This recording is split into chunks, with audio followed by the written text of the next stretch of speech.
محمد بلند تر صلوات اللهم صل على محمد وآل محمد. رحم الله من قرأ الفاتحة. بسم الله الرحمن الرحيم. الحمد لله رب العالمين الرحمن الرحيم.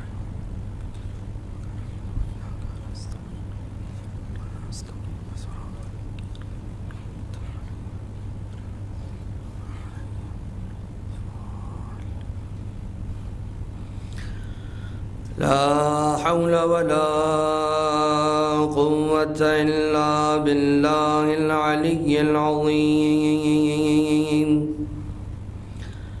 حسبنا الله ونعم الوكيل. نعم المولى ونعم النصير. أعوذ بالله من الشيطان اللعين الرجيم. بسم الله الرحمن الرحيم. حمدا لك يا ذا الجود والإحسان والفضل والطول والامتنان، وصلاة وسلاما على من لا ينطق عن الغوى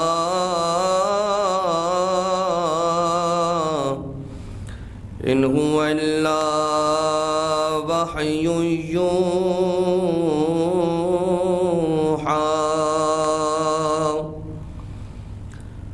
حبيب قلوبنا وشفيع ذنوبنا وطبيب نفوسنا، مولانا ومولى الثقلين جد الحسن والحسين أبي القاسم المصطفى محمد. اللهم صل على محمد وآل محمد وعلى آله الذين أذهب الله عنهم الرجس وطهرهم تطهيرا. اللهم صل على محمد وآل محمد. لا سيما على الإمام المنتظر والحجة الثاني عشر، واللعن الدائم على أعدائهم أجمعين من الأزل إلى قيام يوم الدين. أما بعد، فقد قال الله تبارك وتعالى في محكم كتابه المبين وفرقانه المجيد وقوله الحق وهو أصدق القائلين. بسم الله الرحمن الرحيم. والله أخرجكم من بطون أمهاتكم لا تعلمون شيئا وجعل لكم السمع والأبصار والأفئدة لعلكم تشكرون. وقال الله تعالى أيضا: بسم الله الرحمن الرحيم. هو الذي بعث في الأميين رسولا منهم يتلو عليهم آياته ويزكيهم ويعلمهم الكتاب والحكمة. صلوات. اللهم صل على محمد وآل محمد. حضرات محترم، خدا تعالیٰ کا شکر ادا کرتے ہیں کہ اس نے ایک مرتبہ پھر یہ توفیق نیک اور توفیق خیر عنایت فرمائی کہ محفل دربار معصومین میں بیٹھ کر ذکر معصومین علیہم الصلاۃ والسلام کی سعادت کو حاصل کیا جائے، اور خدا تعالیٰ کا اس بات پر بھی شکر ادا کرتے ہیں کہ اس نے ہمیں ان افراد میں سے قرار دیا کہ جن کا تعلق متمسکین بولایت علی ابن ابی طالب علیہ الصلاۃ والسلام سے.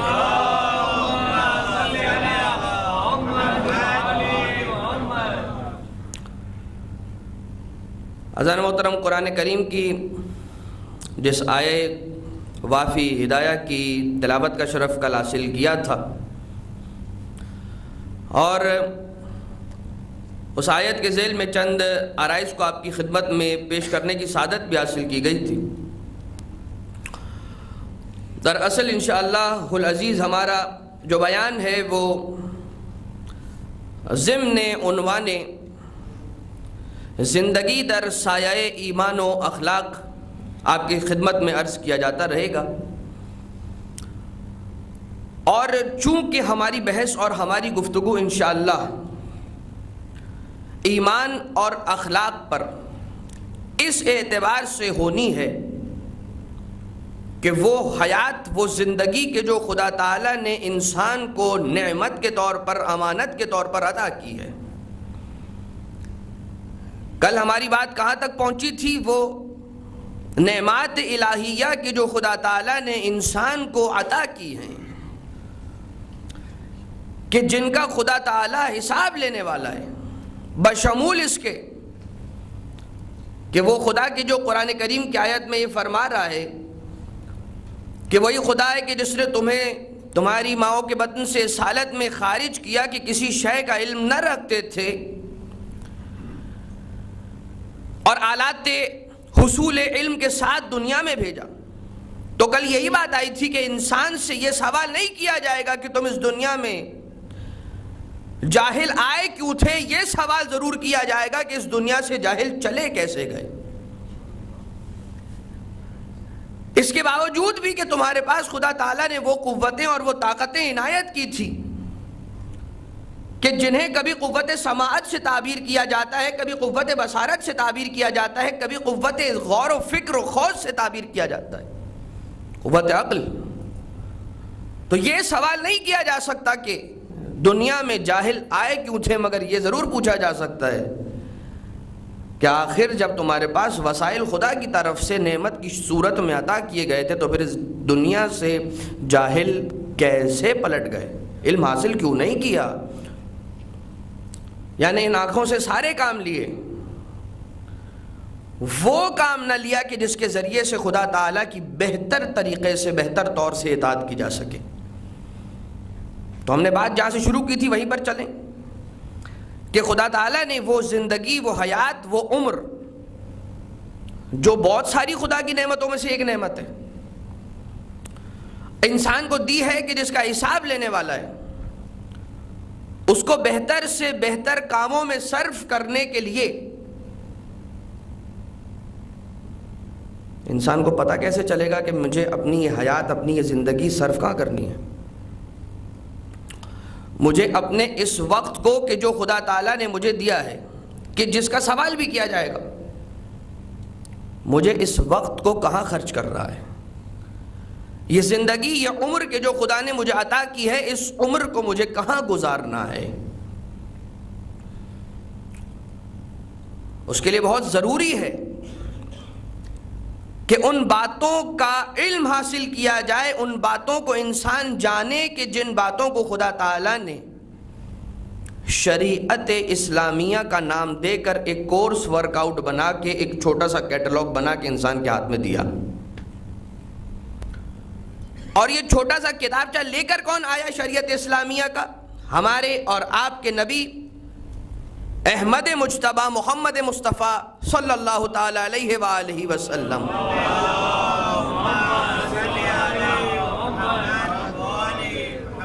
قوانین شریعہ کو سیکھیں گے تب پتہ چلے گا کہ کیا حلال ہے، کیا حرام ہے، کس کام کے کرنے کی اجازت ہے، کس کام کے کرنے سے روکا گیا ہے، ممانعت ہے۔ اور یہ جو ہماری ساری گفتگو ہو رہی ہے عزیزو، خصوصیت کے ساتھ علم دین کے حوالے سے۔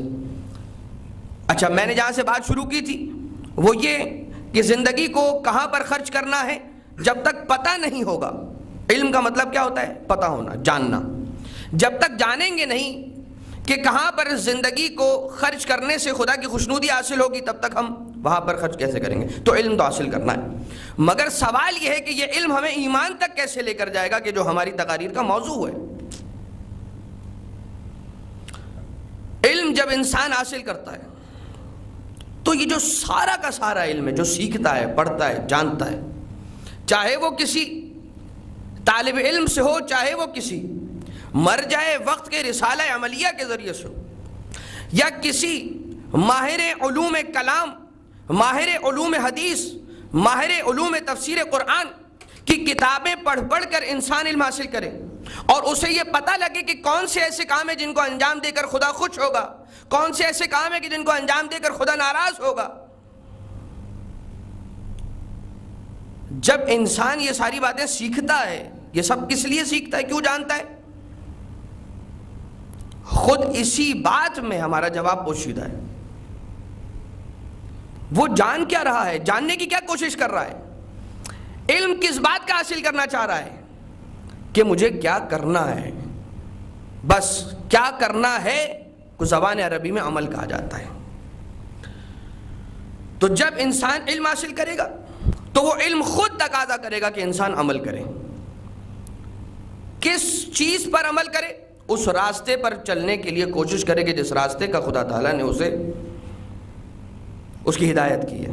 اچھا، یہ کہہ کر قرآن کریم کی خود آیت ہے اللہ تعالیٰ کی جانب سے، اِنَّ عَلَيْنَا لَلْهُدَىٰ، یقیناً ہدایت کی ذمہ داری ہماری ہے، اور یہی تو وجہ ہے کہ خدا تعالیٰ نے مختلف زمانوں میں نبیوں کو بھیجا، مختلف زمانے میں انبیاء کو بھیجا، اوصیاء انبیاء کو بھیجا، شریعتوں کو بھیجا، آسمانی کتابیں ہمارے پاس ہیں، صحیفے ہمارے پاس ہیں، وہ قوانین ہمارے پاس ہیں۔ عزیزان محترم، مولا کائنات حضرت علی ابن ابی طالب علیہ الصلاۃ والسلام فرماتے ہیں،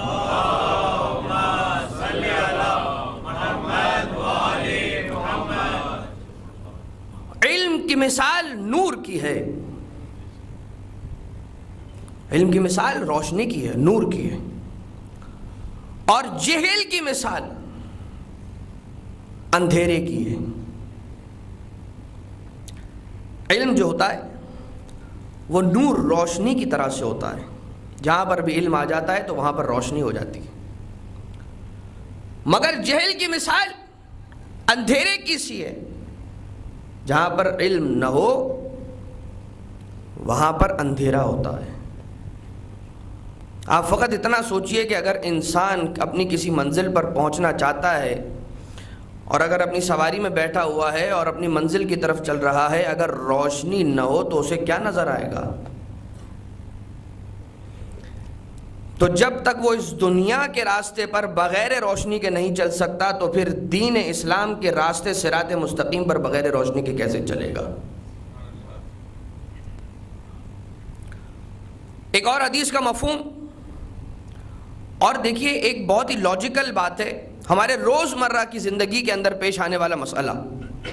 ایک کمرہ ہو جس کمرے میں کوئی روشنی نہیں، گھپ اندھیرا، اتنا اندھیرا کہ ہاتھ کو ہاتھ سجھائی نہ دے، کچھ نہ نظر آئے۔ دیکھیے امام کا کلام کلاموں کا امام ہوا کرتا ہے، جملہ ایک ہے مگر اس سے پیغامات ہزاروں نکلیں گے۔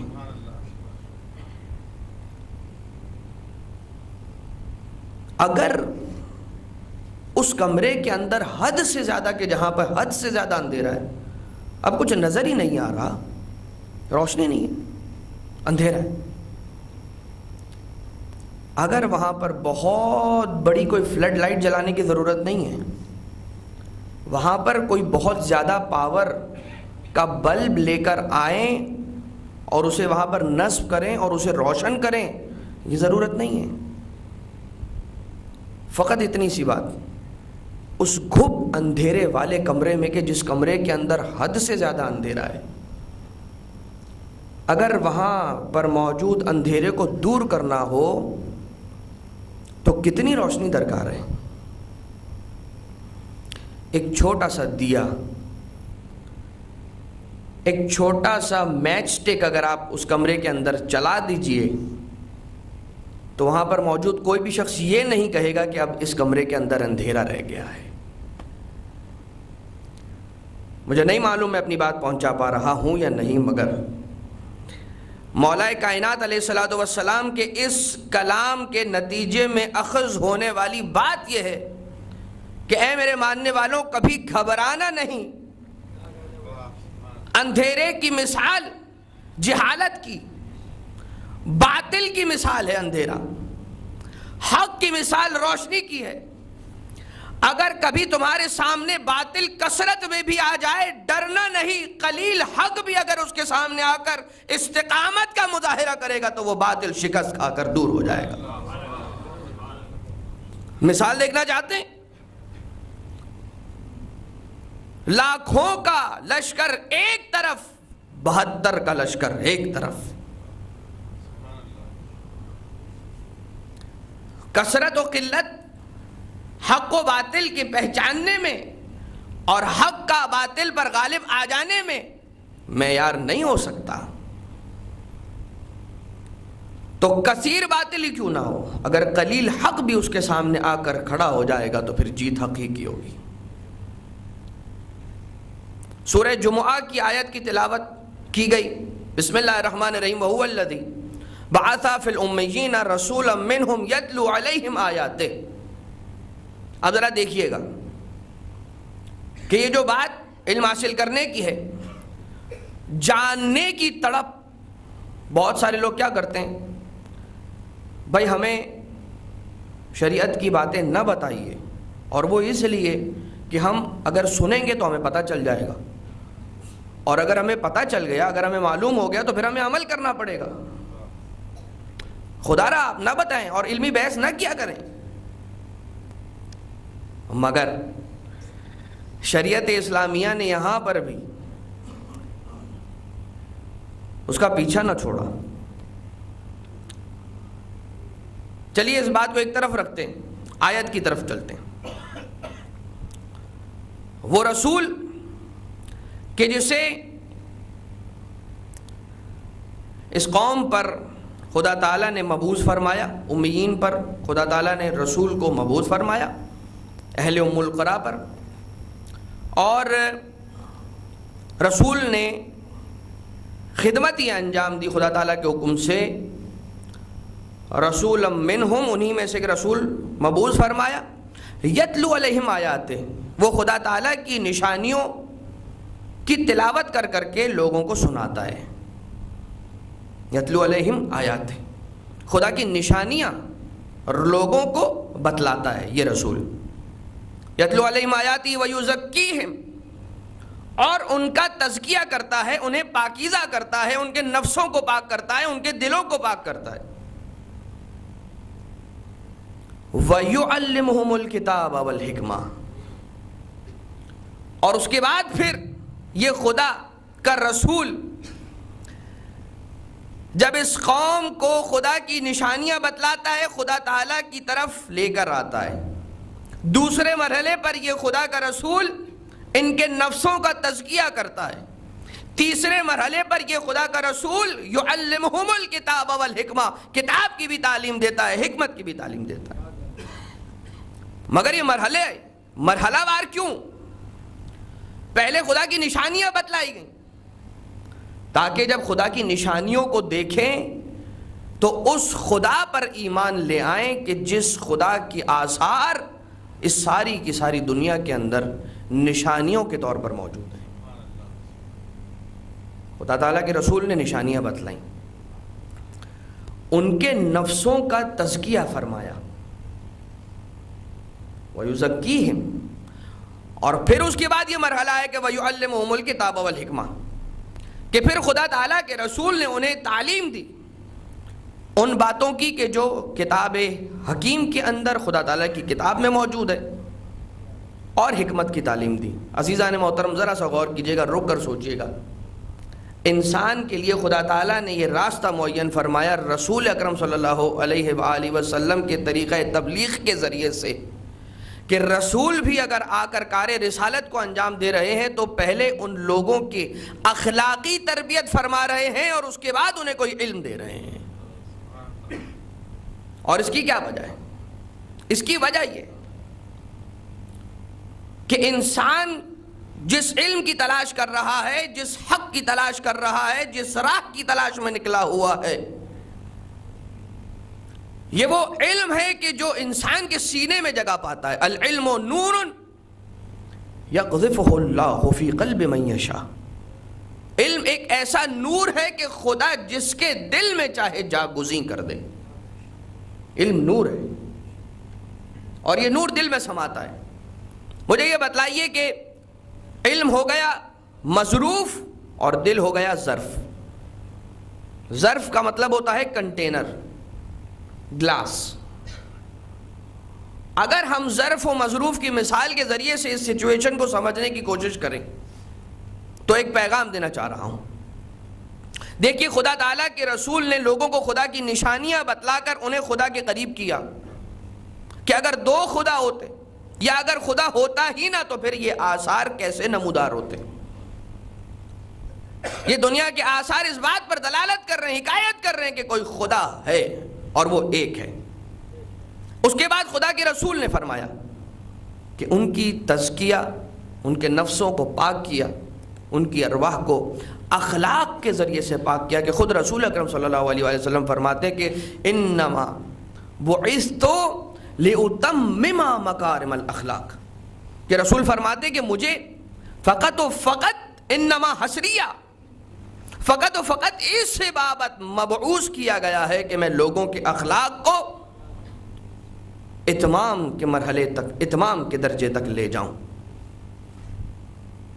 انہیں اخلاق کے جوہر سے، گوہر سے مزین کر دوں. تو وہ دل کہ جس میں آ کر علم نے سمانا ہے،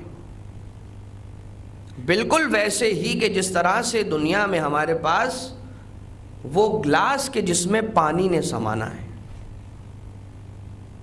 گلاس کی مثال ہو گئی دل کی، کوزے کی مثال ہو گئی دل کی، اور اس پانی کی مثال ہو گئی علم کی.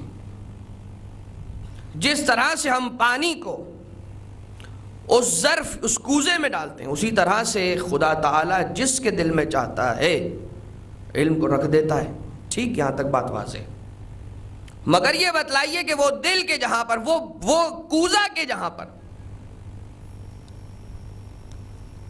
آپ پانی رکھنا چاہ رہے ہیں، اس کی وجہ کیا ہے؟ اس کی وجہ یہ ہے آپ چاہ رہے ہیں اس پانی سے استفادہ کرنا، اس پانی کو پینا چاہ رہے ہیں. اور آپ جانتے ہیں کہ اگر اس کوزے کے اندر ذرا بھی آلودگی ہوئی، اگر اس کوزے میں ذرا بھی بیکٹیریاز یا ذرا بھی جراثیم ہوئے اور وہ اس پانی کے ذریعے سے میرے جسم میں منتقل ہو گئے، وہ مجھے کسی بھی ملحق بیماری میں مبتلا کر سکتے ہیں. کتنا خیال رکھتا ہے انسان. اور آپ یاد رکھیے کہ اگر وہ ظرف کے جو کوزہ ہے اس میں آپ دنیا کا پاک ترین پانی آب زمزم بھی لا کر رکھ دیجئے، اس میں آب زمزم بھی لا کر ڈال دیجئے، اگر وہ کوزہ آلودہ ہوگا تو آب زمزم کو بھی آلودہ کر دے گا. تو یہ کیسے انسان تسلیم کر لیتا ہے کہ جس دل میں نور ہدایت الہی کو آ کر سمانا ہے، اس دل کو پاک کیے بغیر اس دل میں انسان علم حاصل کرنے کی کوشش میں لگا رہے. اچھا، وہ معلومات تو حاصل کر لیتا ہے، مگر آیا وہ معلومات درجہ علم پر بھی فائز ہوتی ہے یا نہیں؟ معلومات اور چیز ہے، علم اور چیز ہے. وہ چیز علم، وہ جو علم ہے، وہ جو نور ہے کہ جسے خدا تعالیٰ نے علم کہا ہے، وہ چیز الگ ہے. اور جس کے دل میں نور ہدایت، نور علم موجود ہو، پھر وہ اسی طرح سے اپنی زندگی کو سیدھی راہ پر چلایا کرتا ہے جس طرح سے ہم عام طور پر چل رہے ہیں. جیسے ہی ہمیں سیڑھیاں نظر آئیں، ہم نے پہلے سوچا نہیں کہ ہمیں اپنے پاؤں اٹھانے ہیں، پھر ہم نے یہ بھی نہیں سوچا کہ ہمیں پہلے سیدھا پاؤں اٹھانا ہے یا ہمیں الٹا پاؤں اٹھانا ہے. انکانشیسلی ہم چلتے چلے جاتے ہیں. ہمارے سامنے سیڑھیاں آتی ہیں، ہمارا پیر خود اٹھ جاتا ہے. ہمارے سامنے دیوار آتی ہے، ہمارا رخ مڑ جاتا ہے. ہم اتنے زیادہ متنبہ اور اتنے زیادہ متوجہ کیسے ہو جاتے ہیں؟ سب کانشیس مائنڈ انسان کا، کہ جس میں انسان کو سوچنے کی ضرورت ہی نہیں ہے. اب وہ اتنا عادی ہو چکا ہے، اس راستے پر اتنا چل چکا ہے کہ اب اسے یہ سوچنے کی ضرورت نہیں، اب سیڑھیاں آ رہی ہیں اب میں پہلے پیر اٹھاؤں گا. کیوں؟ کیونکہ اگر وہ سوچنے کا وقت لے گا تو بہت دیر ہو جائے گی، وہ گر پڑے گا. اسی طرح سے جس کے دل میں نور ہدایت آ جاتا ہے، نور علم آ جاتا ہے، تو پھر وہ خود بخود خدا تعالیٰ کی راہ پر چلنا شروع کر دیتا ہے. خود خدا اسے اپنی طرف کھینچ کر اپنی طرف بلا لیتا ہے. لہٰذا وہ دل کے جس میں آ کر علم نے جگہ پانی ہے، پہلے اس دل کو پاک و پاکیزہ کیا جائے، اخلاق اسلامیہ کو اپنایا جائے، اخلاق اہل بیت علیہم الصلاۃ والسلام کو اپنا وتیرہ بنایا جائے. اور اس کے بعد جب علم اس پاک و پاکیزہ دل کے اندر سما جائے گا تو اس کا دل بھی پاک ہو جائے گا، اس کے اعضاء و جوارح سے بھی نیک اعمال صادر ہوں گے. ورنہ یاد رکھیے گا، علم جو ہے وہ ایک آلہ ہے، علم جو ہے وہ ایک ٹول ہے. بالکل اسی طرح سے کہ جس طرح سے خنجر ایک آلہ ہے، بالکل اسی طرح سے جس طرح سے پستول ایک آلہ ہے. اسی خنجر سے گھر میں انسان سبزیاں بھی کاٹتا ہے، اور اسی خنجر سے انسان کے گلے بھی کاٹتا ہے. اسی طرح سے علم بھی ہے. اگر علم پاک و پاکیزہ دل میں جگہ پائے گا تو اس علم سے اچھے اور نیک کام سرزد ہوں گے. اور وہ علم اگر ناپاک دل میں سمائے گا تو پھر کیا ہوگا؟ وہی ساری افسوسناک باتیں کہ جو ہمارے اور آپ کے سامنے وقتاً فوقتاً آتی رہتی ہیں. مگر اس کی ایک مثال بھی تو پیش کرنی ہے. تاریخ میں آئیے اور دیکھیے کہ نام ہے نعمان ابن ثابت. یہ جو شخص ہے نعمان ابن ثابت، جو افراد جانتے ہیں ان کو نام سے جانتے ہیں. ویسے تو حضرت نعمان بن ثابت زیادہ تر اپنی کنیت سے مشہور ہیں. اس وقت میں ان کا نام نہیں لے رہا، ان کی کنیت نہیں لے رہا. نعمان ابن ثابت دیکھ لیجئے گا. یہ نعمان ابن ثابت شاگرد تھے امام صادق علیہ السلام کے، مگر یہ کہا کرتے تھے، اپنی الگ حلقہ درس بناتے تھے اور شاگردوں سے یہ کہا کرتے تھے قال الصادق وانا اقول. بہرحال ہوا یہ کہ محمد ابن مسلم رحمۃ اللہ تعالی علیہ، پانچویں امام محمد باقر علیہ الصلاۃ والسلام، اور چھٹے امام کے شاگرد، آپ نے جناب محمد ابن مسلم نے وہ راوی، وہ ثقہ کہ علم حدیث کے جاننے والے، ماہر علوم حدیث، اچھی طرح سے ان کا نام جانتے ہیں. اور یہ اس لیے مشہور ہیں محمد ابن مسلم کہ اگر کوئی بھی حدیث صحیح السند ہو اور اس کا سلسلہ جناب محمد ابن مسلم تک پہنچ جائے تو اس حدیث کو قبول کیا جاتا ہے، وہ مقبول ہو جاتی ہے. محمد ابن مسلم رحمۃ اللہ تعالی علیہ امام محمد باقر سے 30,000 حدیثیں روایت فرمائیں، اور چھٹے امام علیہ السلام سے قریب 16,000 کے قریب حدیثیں روایت فرمائیں. جناب محمد ابن مسلم ایک غلام در علم اہل بیت، زانو ادب کو طے کر کے بیٹھتے ہیں پانچویں امام چھٹے امام کے سامنے. رات کا آخری پہر، بہت تاخیر ہو چکی تھی رات میں، اپنے گھر پہ تھے محمد ابن مسلم، اور گوشہ نشینی اختیار کر چکے تھے چند حالات کی وجہ سے، اور حالات سخت تھے. اپنے آپ کو ایک گوشے میں اپنے گھر کے اندر محصور کر لیا تھا، کہیں یہاں پر آنا جانا نہیں کرتے تھے. یہ جناب محمد ابن مسلم بہت ہی تاخیر کے ساتھ ان کے دروازے پہ دستک ہوئی. جب انہوں نے جا کر دروازہ کھولا، دروازہ کھولنے سے پہلے پوچھا کون ہے؟ جواب آیا کہ میں آپ کی کنیز. دروازہ کھولا تو دیکھا کنیز بھی موجود ہے، ایک اور عورت اس کے ساتھ آئی ہے دروازے پر، اور پریشانی کا عالم ہے. سوال کیا محمد ابن مسلم یہ بتلائیے میری بیٹی حاملہ تھی، اس کا انتقال ہو گیا، مگر اس کے شکم میں جو بچہ تھا وہ ابھی تک سانسیں لے رہا ہے، وہ زندہ ہے. بتلائیے کہ اس وقت ہمارا شرعی وظیفہ کیا ہے؟ فوراً سے کہا کہ یہی سوال میرے آقا پانچویں امام محمد باقر علیہ السلام سے بھی کیا گیا تھا، اور انہوں نے یہ جواب دیا تھا کہ ماں کے شکم کو چیرا جائے اور بچے کو زندہ نکال لیا جائے، اس کی جان کو بچا لیا جائے. جاؤ اور تم بھی اسی بات پر عمل کرو، مگر جانے سے پہلے مجھے یہ بتاؤ کہ میں تو یہاں پر گوشہ نشینی اختیار کر چکا تھا، تمہیں میرے اس علاقے میں رہنے کا کس نے پتہ بتایا؟ کہا کہ ہم اسی نعمان ابن ثابت کے پاس گئے تھے اور اس نے جب سوال کیا گیا تو کہا کہ مجھے اس مسئلے کے بارے میں کچھ معلوم نہیں، ہاں اگر تمہیں جواب چاہیے تو جاؤ، محمد ابن مسلم کے پاس اس سوال کا جواب ہوگا۔ اسی لیے ہم آپ کے پاس آئے اور آپ کی خدمت میں حاضر ہوئے، اور ہمیں یہ بھی کہہ کر بھیجا تھا کہ جانا اور جو جواب وہ بتلایا آ کر ہمیں بتانا، اور بتلایا گیا۔ اگلے دن صبح جب وہ مسجد میں جاتے ہیں جناب محمد ابن مسلم، دیکھیے یہ پاک ظرف اور ناپاک ظرف کے اندر جب علم سماتا ہے تو کس طرح سے واقعات سامنے آتے ہیں، اس کی مثال پیش کرنے کے لیے بات بتلائی جا رہی ہے۔ اگلے دن جب یہ شخص نعمان بیٹھے ہوئے تھے مسجد میں، اور ان کے سامنے چند شاگردوں کا ایک مجمع ہے، اور اپنے شاگردوں سے سوال کرتے ہیں، یہ بتلاؤ کہ اگر کوئی عورت حاملہ ہو اور اس حالت میں اس کا انتقال ہو جائے لیکن اس کے شکم میں بچہ ابھی سانسیں لے رہا ہو تو پھر اس کے ورثاء کا شرعی وظیفہ کیا ہوگا؟ سب نے کہا کہ ہمیں نہیں معلوم۔ انہوں نے کہا مجھے معلوم ہے، میں جواب بتاتا ہوں، اور ایک مرتبہ بتلانا شروع کیا وہی جواب کہ جو محمد ابن مسلم نے بتایا۔ جناب محمد ابن مسلم وہاں پر موجود تھے، جس طرح سے صبح ہوئی اور مسجد گئے تھے۔ ایک مرتبہ وہاں پر زور زور سے کھانسنا شروع کیا۔ جب توجہ جناب نعمان کی جناب محمد ابن مسلم کی طرف ہوتی ہے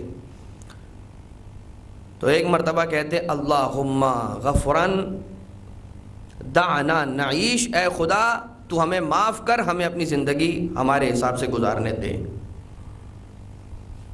جناب محمد ابن مسلم نے کہا کہ میں پھر سمجھ گیا کہ یہ اشارہ تھا کہ خدا را یہاں پر میری عزت کو مجھ سے نہ لیا جائے۔ بس عزیز محترم دیکھیے، امام علی ابن ابی طالب علیہ الصلاۃ والسلام فرماتے ہیں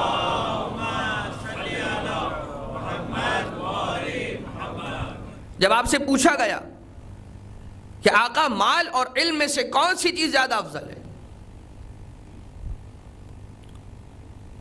مولا نے فرمایا کہ مال اور علم کا کوئی مقابلہ نہیں، کوئی تقابل نہیں، لیکن اگر تم نے پوچھا ہے تو جواب یہ ہے کہ علم مال پر زیادہ فوقیت رکھتا ہے، زیادہ فضل رکھتا ہے، اور وہ اس لیے کہ جب تمہارے پاس علم ہوتا ہے تو یہ وہ چیز ہے کہ جو تمہاری حفاظت کرتا ہے۔ علم تمہاری حفاظت بھی کرتا ہے، تمہارے عقائد کی حفاظت بھی کرتا ہے، تمہاری اقتصاد کی حفاظت بھی کرتا ہے۔ لیکن اگر مال ہو تو وہ تم ہو کہ جو اس مال کی حفاظت کے لیے فکر مند رہتے ہو۔ راتوں کو تمہیں نیند نہیں آتی کہ اس مال کی حفاظت کیسے ہوگی، اور یاد رکھو یہ مال ہے کہ جسے خرچ کیا جائے تو ختم ہونے لگتا ہے۔ علم اگر اسے بانٹا جائے، جتنا زیادہ بانٹا جائے گا اتنا زیادہ اس میں اضافہ ہوتا چلا جائے گا۔ اور یاد رکھو علم ختم نہیں ہوتا کبھی بھی۔ اگر اس دنیا سے انسان چلا بھی جائے گا، کسی اور کو سکھایا ہوا اس کا علم اسے فائدہ دیتا رہے گا۔ علم کبھی ختم نہیں ہوتا، مال ختم ہو جایا کرتا ہے۔ شاید یہی وجہ تھی کہ مرزا قمی رحمۃ اللہ تعالی علیہ پرانے زمانے میں حمام ہوا کرتے تھے، عمومی حمام، وہاں پر غسل کے لیے، نہانے کے لیے جایا جاتا تھا۔ اب ایک حمام تھا کہ جس عمومی حمام میں مرزا قمی رحمۃ اللہ تعالی علیہ، نجف کے ایک بہت بڑے مجتہد اور اس زمانے کا ایک بادشاہ اسی حمام میں موجود ہے، دیکھا جناب مرزا قمی نے اور سوال کر لیا، اے شاہ فتح علی قاچار، یہ بتاؤ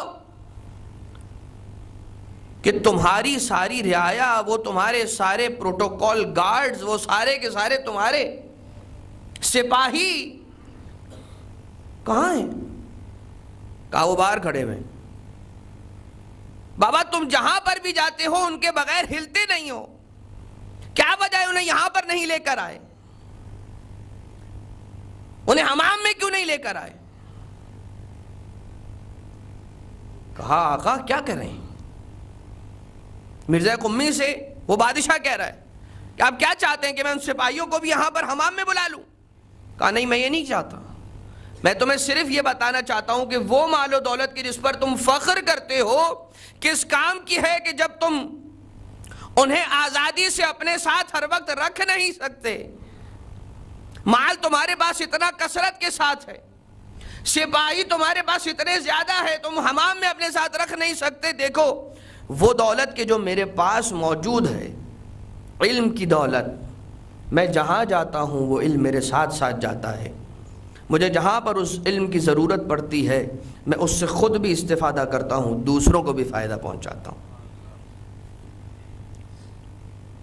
مگر ہاں عزیزان محترم، جب یہ علم ترقی کرتا کرتا اضافہ پاتا ہے اور اپنے کمال کو پہنچتا ہے تو پھر وہ منزل آتی ہے کہ جسے منزل ایمان کہا جاتا ہے۔ مگر اسلام اور ایمان تک پہنچنے کے درمیان ایک باریک سا مرحلہ ہے اور وہ مرحلہ ہدایت ہے۔ دیکھیے ہم اپنی زندگیوں کے اندر بڑی آسانی سے یہ کہا کرتے ہیں کہ اگر خدا نے توفیق دی تو یہ کام کر لیں گے، اگر خدا نے توفیق دی تو ہم یہ کام کر لیں گے۔ میں نہیں کہہ رہا کہ ہر کہنے والا یہ مقصد رکھتا ہے، نہیں، ایسا نہیں ہے، مگر بڑا آسان ہو جاتا ہے کبھی کبھار ہمارے لیے اس جملے کو استعمال کرنا اپنی جان چھڑانے کے لیے۔ ہم یہ کہتے ہیں کہ کیا کریں، توفیق ہی نہیں مل رہی اتنے عرصے سے اس نیک کام کو انجام دینے کی۔ بابا خدا کی توفیق اتنی سستی نہیں ہے کہ ہر کسی کو بٹتی پھرے، اسی طرح سے خدا تعالیٰ کی ہدایت بھی اتنی سستی نہیں ہے۔ خدا کی توفیق اسی کو ملے گی جو اس توفیق کو حاصل کرنا چاہے گا، جو ارادہ رکھے گا، اسے خدا تعالیٰ اس کی مراد دے گا۔ اور ہدایت، جب تک انسان ہدایت حاصل کرنے کی خواہش نہیں رکھے گا اسے ہدایت نہیں ملے گی۔ کیوں؟ قرآن کریم کا ایک ترجمہ ہے کہ سورہ بقرہ کی ابتدائی آیتیں، ذالک الکتاب لا ریب فیہ ھدی للمتقین، ہدایت ہے متقین کے لیے۔ ذالک الکتاب، یہ وہ کتاب ہے، ھدی للمتقین، یہ ہدایت ہے متقین کے لیے۔ مگر اس آیت کے اندر جو لفظ متقین ہے اس کا بڑی مختلف انداز سے ترجمہ کیا گیا، بلکہ نہیں، معذرت کے ساتھ سب نے تقریباً قریب یہ ترجمہ کیا کہ صاحبان تقویٰ کے لیے، پرہیزگاروں کے لیے، متقین کے لیے، خدا سے ڈرنے والوں کے لیے ہدایت ہے۔ مگر سید العلماء علامہ علی نقی نقوی المعروف بالنقن، انہوں نے اپنی تفسیر فصل الخطاب کے اندر اس آیت کی طرف جب اشارہ کیا اور اس کی تفسیر کرنے پر آتے ہیں تو ترجمہ اس طرح سے کرتے ہیں، وہ لکھتے ہیں ذالک الکتاب لا ریب فیہ، اس کتاب کے اندر کوئی کجی نہیں ہے، یہ ہدایت ہے، ھدی للمتقین، یہ ہدایت ہے، نہ کہا صاحبان تقویٰ کے لیے، نہ کہا پرہیزگاروں کے لیے، نہ کہا متقین کے لیے، کہا وہی ہے مگر ترجمہ ذرا مفہومانہ ترجمہ ہے۔ سید العلماء لکھتے ہیں کہ ہدایت ہے، قرآن کریم ہدایت ہے فکر نجات رکھنے والوں کے لیے، جو نجات کی فکر رکھتے ہیں، یہ کتاب قرآن کریم ہر اس شخص کے لیے ہدایت ہے کہ جو فکر نجات رکھتا ہے۔ اور ایک اور باریک سا فرق علم اور ایمان کے درمیان، دیکھیے علم ہر وہ چیز کے جو ہم جانتے ہیں، ایمان جو ہم مانتے ہیں۔ ایک شخص، آپ اس سے پوچھئے اسلام کی تعلیمات کیا کیا ہیں، وہ آپ کو فوراً سے بتلا دے گا یہ ہماری شریعت ہے اور اس کی یہ تعلیمات ہیں، اس کی یہ تعلیمات ہیں۔ مگر کبھی کبھار ہمیں ایسے افراد بھی نظر آتے ہیں، وہی شخص کے جس سے ہم نے پوچھا اس نے ہمیں فوراً بتلا دیا، اپنی عام زندگی کے اندر جب عمل کا مرحلہ آتا ہے تو پھر اسی تعلیمات پہ عمل نہیں کر رہا ہوتا۔ وہ کس مرحلے پر، وہ کس مقام پر ہے؟ علم رکھتا ہے، ایمان نہیں رکھتا، سمپل اور بہت سادہ الفاظ میں اگر بتایا جائے، جانتا ہے مانتا نہیں ہے. جانتا ہے کہ خدا کا یہ حکم ہے، اس مرحلے پر آ کر اس طرح سے کام کرنا، اس طرح سے انجام دینا، مگر مانتا نہیں ہے. مانتا نہیں ہے. تو علم و ایمان کے درمیان یہ فرق ہے کہ انسان جانتا بھی ہو اور مانتا بھی ہو. یہ کیسے پتا چلے گا یہ مانتا ہے؟ ایک لفظ میں جواب ہے، عمل. جس بات کو انسان جانتا ہے اگر اس پر عمل کرے گا، دس پرووز کہ وہ مانتا بھی ہے، کیوں مانتا بھی ہے. تو بات چونکہ علم کی ہو رہی ہے اور ہمارا یہ جو سلسلہ گفتگو ہے وہ بڑی آہستگی سے آگے بڑھ رہا ہے، مگر انشاءاللہ اس مرحلے کے گزرنے کے بعد جب ایمان اور اخلاق کی بحثیں شروع ہوں گی. دیکھیے عزیزان محترم، علم انسان نے حاصل کر لیا، جان لیا. کس چیز کو جانا؟ ان سوالات کے جوابات کے جو اٹھائے جاتے ہیں ہمارے وہ مسائل کے جو عام طور سے آج کل کے زمانے میں تو خصوصیت کے ساتھ پہلے ہی بڑا مشکل ہوا تھا، ایک اور بڑی مشکل آن پڑی.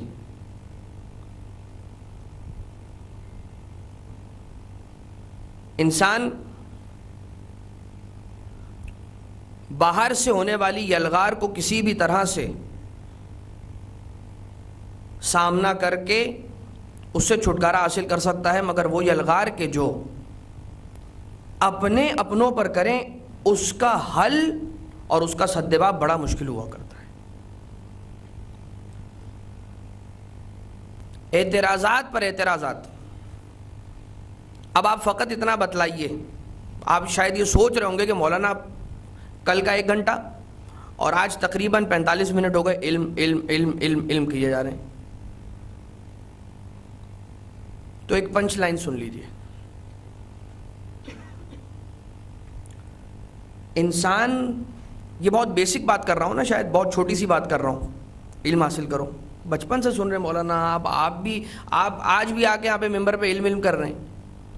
ہم تقریباً پچھلے کتنے سالوں سے ماشاءاللہ بزرگان یہاں پر تشریف فرمائے. یہ فاؤنڈیشن مسئلہ ہے، یہ بیسک مسئلہ ہے یا نہیں ہے؟ جب اتنا چھوٹا سا مسئلہ ہے مولانا اس کو کیوں ڈسکس کر رہے ہیں، اتنا ہمارا ٹائم ضائع کر رہے ہیں؟ نعوذ باللہ من ذالک. میں جانتا ہوں ایسا نہیں ہے اور انشاءاللہ آپ میں سے کوئی بھی ایسا نہیں سوچ رہا ہوگا، لیکن اس بات کی انٹینسٹی کو اور اس بات کی اہمیت کو بیان کرنے کے لیے بات کی جا رہی ہے، اس لیے بیان کر رہا ہوں کہ بیسک بات ہے، فاؤنڈیشن بات ہے. لیکن ہم بہت بڑی اور بہت آگے کی باتیں اور آگے کی بحثیں اور بہت بڑی بحثوں کے اندر تو بہت آسانی سے انوالو ہو جاتے ہیں. بہت ہی بنیادی باتیں کہ جس پر ہمارا ایمان ٹکا ہوا ہوتا ہے اس پر ہم بات کرنا چاہتے ہی نہیں ہیں. یاد رکھیے، اگر انسان کی بنیاد اخلاق، اگر انسان کی بنیاد ایمان مضبوط ہو جائے، ہو نہیں سکتا اس پر بننے والی عقائد اور عمل کی عمارت متزلزل ہو جائے. یہ ہو نہیں سکتا. دیکھیے، اصول دین 5 ہیں، فروع دین 10 ہیں. اصول دین کی جڑیں ہیں، فروع دین کی شاخیں ہیں کہ جو ہمارے چھوٹے بچوں کو دینیات کی کلاسز میں پڑھایا جاتا ہے. مگر خرید کر دکانوں سے اپنے استفادے کے لیے نہ کوئی جڑیں اپنے گھر لے جاتا ہے، نہ کوئی شاخیں گھر لے جاتا ہے. جو چیز انسان خریدتا ہے، جس کی طلب ہر ایک کو ہوتی ہے، جس سے استفادہ ہر کوئی کرنا چاہتا ہے، وہ اس درخت پر لگنے والے پھل ہیں. وہ اس درخت پر لگنے والے پھل ہیں. اس پھل کی طرف کوئی توجہ نہیں کر رہا، نہیں دیکھنا چاہتے کہ کس قسم کا بیج ہے کہ جو زمین میں ڈالا جا رہا ہے، کہ جس کے نتیجے میں وہ جو نکلنے والا پھل ہوگا اس میں وہ غذائیت نہیں ہوگی. دکھنے میں تو وہ وہی سیب ہوگا، لیکن چونکہ بیج کمزور استعمال کیا گیا ہے اس میں وہ غذائیت نہیں ہوگی کہ جو انسان کے بدن کو چاہیے. بیج وہی استعمال کیا جا رہا ہے، مگر گندم فصل کاشت نہیں کرے گی ویسی کہ جیسی غذائیت اس میں ہونا ہے۔ متوجہ ہیں عزیزان محترم؟ بات سمجھ پا رہے ہیں؟ اور بہرحال ان باتوں کی سب سے زیادہ مجھے ضرورت ہے، آپ تمام کی شان اس سے بہت بڑھ کر ہے، مگر چونکہ بحث کو اس مرحلے سے آگے بڑھنا ہے، اور جب ایمان مضبوط ہوتا ہے تو پھر انسان کے عمل میں خود نظر آنے لگتا ہے، چاہے انسان مسلح عبادت پر ہو تب بھی وہ جس کام کو انجام دے گا خدا کی خوشنودی کے لیے انجام دے گا، چاہے وہ میدان جنگ میں ہوگا تب بھی وہاں پر جو کام انجام دے گا خدا کی خوشنودی کے لیے ہوگا۔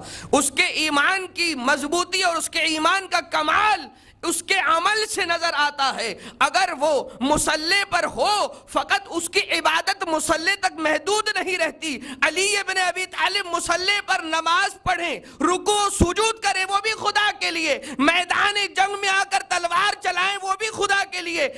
علی ابن ابی طالب علیہ السلام اطاعت کے اندر اس درجہ کمال پر ہیں۔ نعرہ حیدر،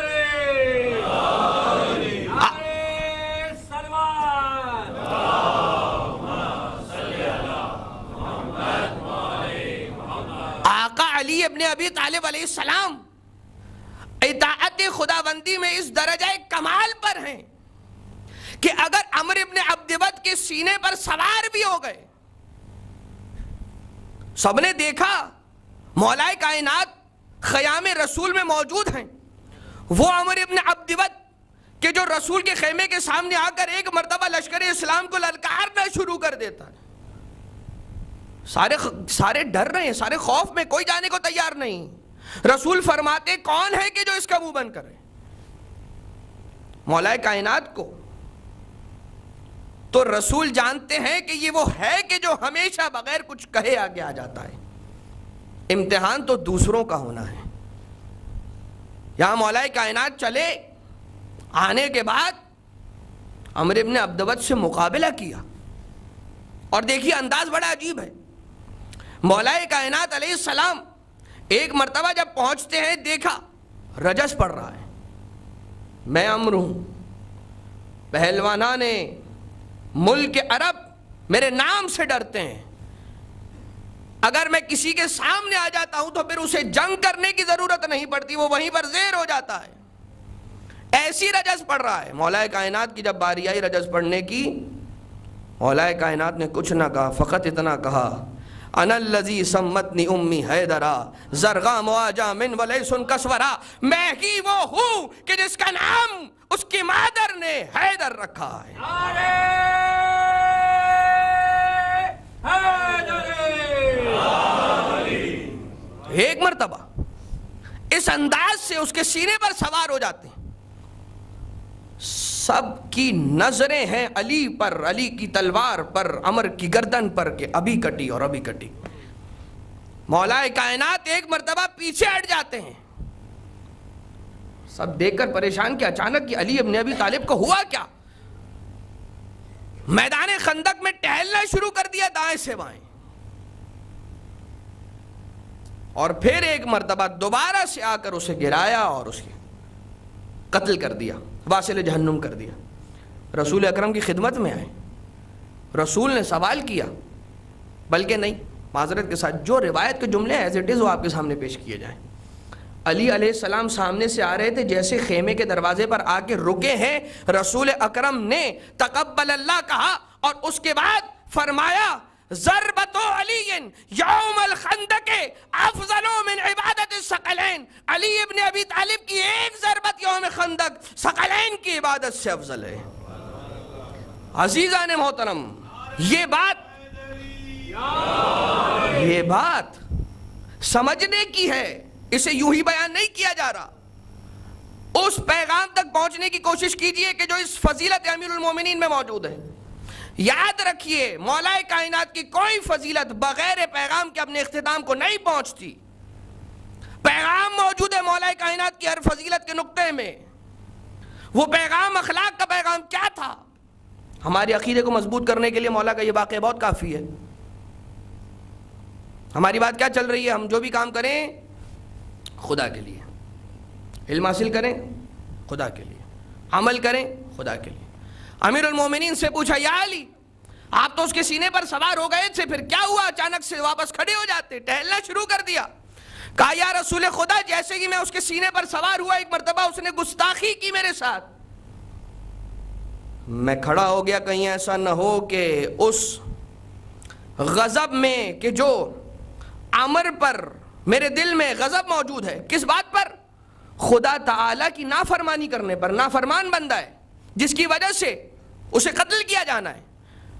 مولا کائنات کہتے ہیں کہ مجھے خوف ہوا، نہیں کہا یہ خوف ہوا، کیونکہ علی ابن ابی طالب علیہ السلام کے قریب سے بھی تصور گناہ گزرتا نہیں۔ مولا کائنات نے فرمایا کہ کہیں ایسا نہ ہو کہ خدا تعالی کے لیے جس کام کو انجام دے رہا ہوں اس میں میری اپنی کوئی مرضی شامل ہو جائے، یا میرا اپنا غضب شامل ہو جائے، یا میرا اپنا مفاد شامل ہو جائے، کہ چونکہ میرے لیے میرے ساتھ گستاخی کی تھی اس لیے اسے قتل کیا۔ علی ابن ابی طالب علیہ السلام، اتنا زیادہ احتیاط، مولا کائنات احتیاط کر رہے ہیں۔ ہم اور آپ کیا کرتے ہیں؟ مولانا ریڈ لائن بتائیے، ریڈ لائن بالکل ایگزیکٹ بتائیے۔ حتیٰ بہت سی مرتبہ تو یہ پوچھا جاتا ہے، یہ بتلائیے کہ یہ گانا سن سکتے ہیں، یہ گانا نہیں سن سکتے۔ اللہ اکبر! خدا کے لیے چھوٹی چھوٹی چیزیں چھوڑنے پر تیار نہیں ہیں، دعوے بڑے ہیں، اور بہت سی مرتبہ ہم عمل میں کمزور نظر آتے ہیں، اور شاید یہ انسان کی فطرت میں بھی ہو، مگر پھر پلٹ کر اسی پوائنٹ پر اور اسی نقطے پر آئیے۔ فکر نجات رکھنے والوں کے لیے ہدایت ہے، اگر انسان کے دل میں کبھی بھی ایسے آ جائے کہ کیا کروں، یہ والا کام جو مشکوک ہے اسے انجام دوں نہ دوں، تو فقط اتنا سوچیں کہ ٹھیک ہے، اگر اس کام کے جس کام کے انجام دینے میں مجھے شک ہے، مشکوک کام ہے، اسے انجام دیا جا سکتا ہے یا نہیں انجام دیا جا سکتا، مجھے اس میں شک ہو رہا ہے، ٹھیک؟ اب آیا وہ شک خود ساختہ ہو یا خود ساختہ نہ ہو، انسان یہ سوچے اگر یہ مشکوک کام ہے، اگر اس کام کے انجام دینے میں کوئی ممانعت نہ ہوئی تو ٹھیک، لیکن اگر اس کام کے انجام دینے سے خدا ناراض ہو گیا تو کیا ہوگا؟ جس شخص نے یہ سوچ کر اس مشکوک 50% والے کام کو چھوڑ دیا، یاد رکھیے اس کی زندگی تبدیل ہو جائے گی، اس کی زندگی تبدیل ہو جائے گی۔ یہی تو تقویٰ ہے۔ تقویٰ یعنی کہ بچنا، تقویٰ یعنی کہ ڈرنا۔ ہم یہاں پر ایک مشکوک کام کے انجام دینے نہ دینے کے درمیان آپشن لینا چاہتے ہیں، چوز کرنا چاہتے ہیں، طے کرنا چاہتے ہیں۔ ہم نے اس مشکوک کام کو چھوڑ دیا، کیوں؟ ڈر کی وجہ سے۔ کس بات کا ڈر؟ کہیں ایسا نہ ہو میرا خدا مجھ سے ناراض ہو جائے۔ وہی خدا کے جس نے مجھ پر اتنی نعمتیں نازل کر دی، اگر بیٹھ جاؤں شمار کرنے کے لیے تو شمار نہیں کر سکتا۔ میری ساری زندگی بہت چھوٹی ہے، اس کی نعمتیں بہت زیادہ ہیں۔ بتلایا گیا کہ آخری زمانے کے اندر غالباً حضرت نوح علیہ السلام سے کہ آخری زمانے کے اندر خدا تعالیٰ کے بندوں کی عمریں کم ہو کر 60 سال کی رہ جائیں گی۔ ایک مرتبہ آہ بھرتے ہیں اور کہتے ہیں کہ اگر ہم اس زمانے میں ہوتے ہیں، یا 60 سال تو اتنی کم عمر ہے کہ 60 سال انسان خدا تعالیٰ کے سجدے کرتے کرتے ہی گزار دے۔ تو عزیزان محترم، خدا تعالیٰ سے عشق کا تعلق قائم کرنا ہوگا، اور جیسے جیسے انسان ایمان کی منزلوں کو طے کرے گا تو پھر اس کی اپنی کوئی مرضی نہ رہے گی، وہ وہی کرنا چاہے گا کہ جو خدا اس سے کروانا چاہے گا۔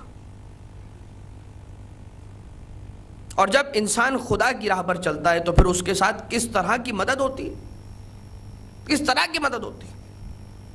ایک شاگرد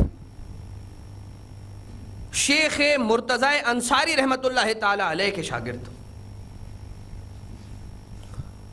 آقا محمد سعید بہبہانی رحمۃ اللہ تعالی علیہ نے یہ واقعہ دو واسطوں سے شیخ مرتضی انصاری کے شاگرد کے حوالے سے بتلایا۔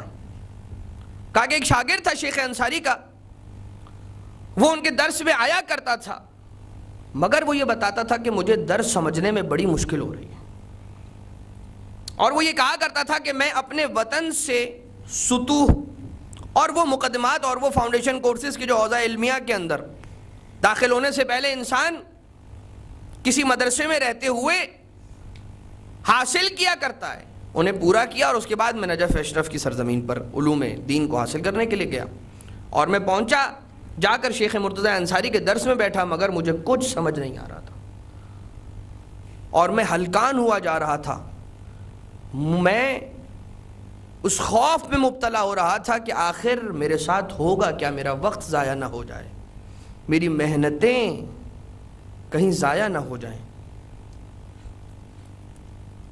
اور کہتا ہے کہ میں نے بہت کوششیں کی، قرآن کریم پڑھ پڑھ کر خدا تعالیٰ سے مدد مانگی، مگر میری مشکل حل نہیں ہو رہی تھی۔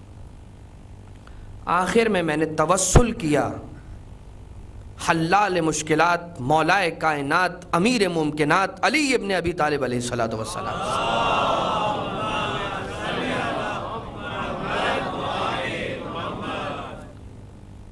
اور میں ان سے متوسل ہوا، توسل اختیار کیا، آقا کو پکارا، آقا اگر مجھے علم ملے گا تو آپ کے در سے ملے گا، آپ ہیں باب مدینۃ العلم،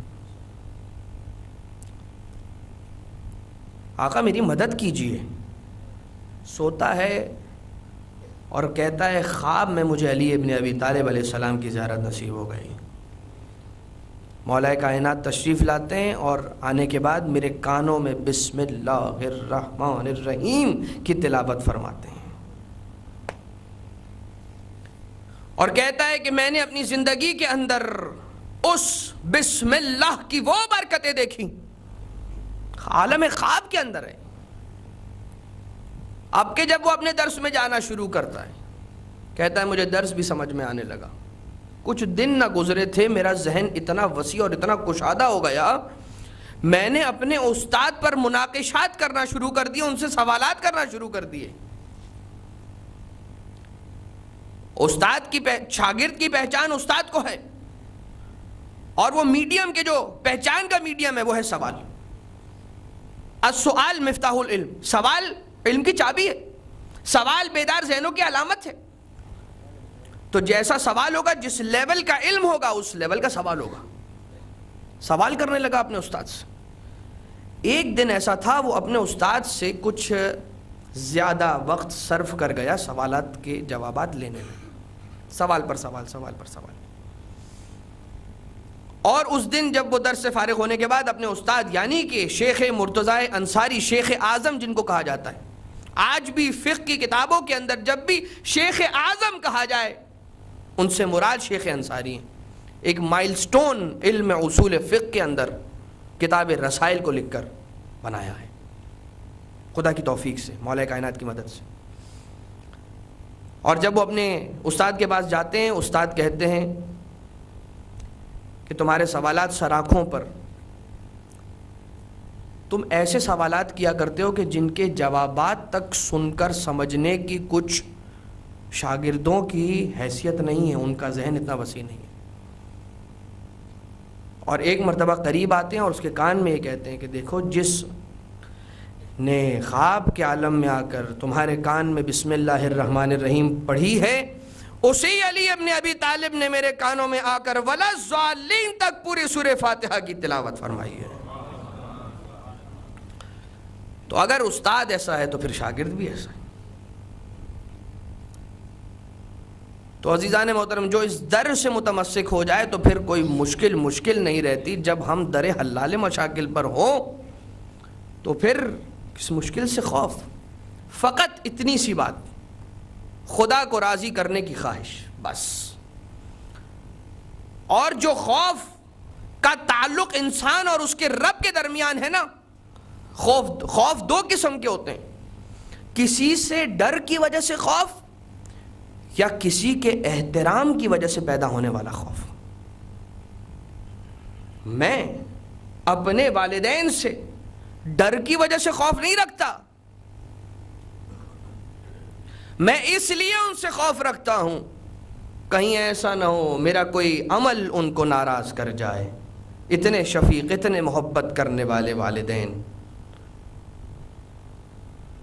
وہ خوف کی جو ڈر کی وجہ سے وہ ظالم و جابر بادشاہ کا ہوتا ہے، کہیں ایسا نہ ہو میری گردن اڑا دے۔ یہ خدا جو 70 ماؤں کی مامتا رکھنے والا الہی ہے، اس وقت بھی کہ جب شکم مادر میں موجود تھا، رزق کو اس نے بند نہ کیا۔ دنیا میں آنے کے بعد ماں کے دل میں ایسی محبت ڈال دی، اپنی نیند کو قربان کر دیتی تھی، مجھے سلا دیا کرتی تھی، اپنی غذا کا خیال نہ کرتی تھی، مجھے غذا دے دیا کرتی تھی، اور میں چھوٹا تھا مجھے اپنے سینے سے لگا کر رکھتی تھی۔ ہاں عزیزان محترم، گفتگو اپنے اختتام کو پہنچی اور یہیں سے ربط مسائل۔ جو چھوٹے ہوا کرتے ہیں ان کا بڑا خیال کیا جاتا ہے، چاہے وہ ان کے والدین ہو چاہے ان کے والدین نہ ہو۔ جو بھی شخص ہو، مومن انسان، جب وہ کسی چھوٹے بچے کو دیکھتا ہے، ایک مرتبہ کسی اور کی ناراضگی لے کر اگر اس کے چہرے پر وہ تاثر ہو کہ مسکرا نہ رہا ہو، منہ بنایا ہوا ہو، اگر چھوٹا سا بچہ آ جائے اسے دیکھ کر ہنسے گا، کھیلے گا، اس کے ساتھ ایک مرتبہ انٹریکٹ کرنا شروع کر دے گا، مسکرانا شروع کر دے گا۔ مجھے نہیں معلوم کربلا کے بن میں وہ کیسے سنگ دل ظالم تھے کہ جنہوں نے حسین کے ساتھ آنے والے چھوٹے چھوٹے بچوں پر بھی رحم نہ کیا۔ گرمی کا زمانہ تھا، خود پانی پیتے تھے، حسین کے چھوٹے چھوٹے بچوں کو پانی نہ دیتے تھے۔